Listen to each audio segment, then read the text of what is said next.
saat itu saya sudah punya mobil 2 unit dan punya minimat 3 toko kebutuhan pokok sehari-hari, 3 toko di usia yang belum genap 25 tahun gitu.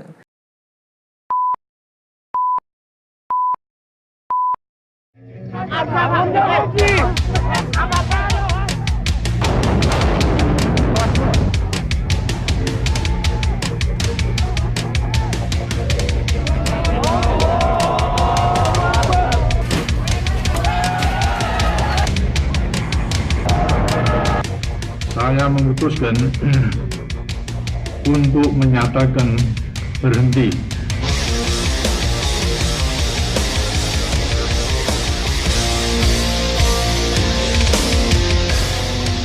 Akan memenuhi kewajiban Presiden Republik Indonesia dengan sebaik-baiknya dan seadil-adilnya dengan seluruh-seluruhnya. Assalamualaikum sahabat yang berbahagia dan sukses selalu. Kali ini saya akan berbicara tentang Krismon tahun 1998 berlanjut hingga krisis corona hari ini tahun 2020. Baik, sahabat semuanya, kalau Anda yang seusia saya dan seterusnya saya yakin sudah mengalami dan tahu persis apa itu krisis moneter tahun 1998. Tapi bagi sahabat lainnya, bagi para kaum milenial, saya yakin Anda nggak tahu ya apa itu Krismon 1998. Nah, poinnya begini, krisis moneter tahun 1998 adalah sebuah krisis yang luar biasa dahsyat, menggoncang ekonomi Indonesia khususnya dan dunia pada umumnya. Kenapa? Poin utamanya adalah naiknya atau bahkan naik, melambung tinggi US dollar terhadap rupiah. Bayangkan sahabat semua, yang awalnya dolar hanya 2000-an, begitu tiba-tiba dalam waktu yang sangat singkat naik menjadi hampir 20.000. Bayangkan, hampir 10 kali lipat gitu. Sehingga goncangan ekonomi Indonesia luar biasa dahsyat. Benar bahwa saat itu saya sudah punya mobil 2 unit dan punya minimat 3 toko kebutuhan pokok sehari-hari, 3 toko di usia yang belum genap 25 tahun gitu.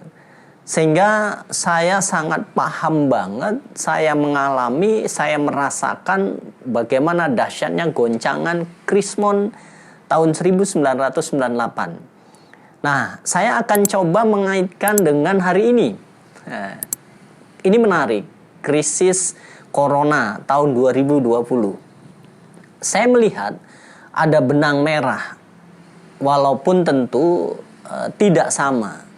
Tapi ada hal-hal di mana kita bisa melihat kesamaan-kesamaan sehingga kita bisa melakukan upaya-upaya untuk bisa bertahan. Karena dalam kondisi krisis, kita bisa bertahan itu kita sudah menang. Nah, sehingga saya akan bercerita tentang bagaimana krisis moneter tahun 1998 dikaitkan terus sampai hari ini krisis corona tahun 2020 dan saya sama-sama mengalami. Nanti saya ceritakan bagaimana perbedaan satu sama lain dan kesamaan satu sama lain.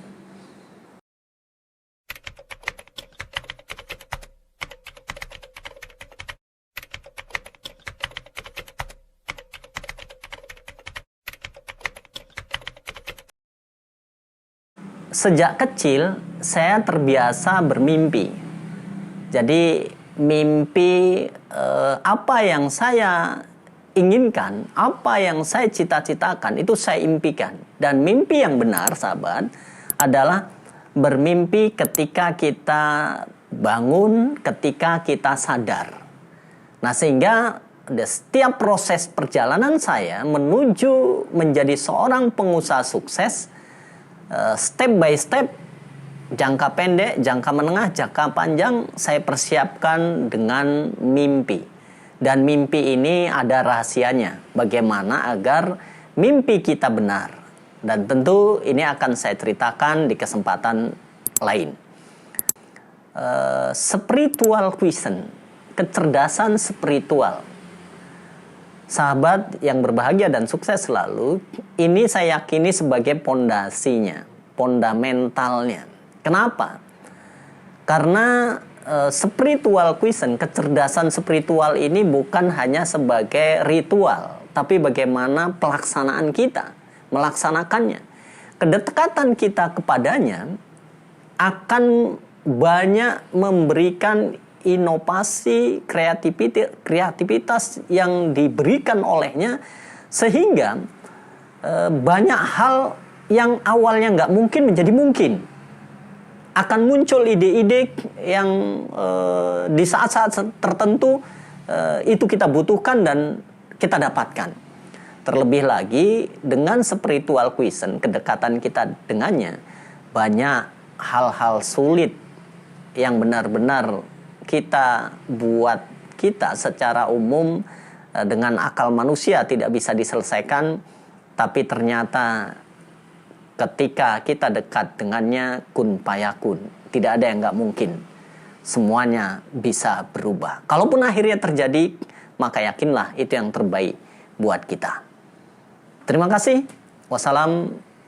Semangat pagi.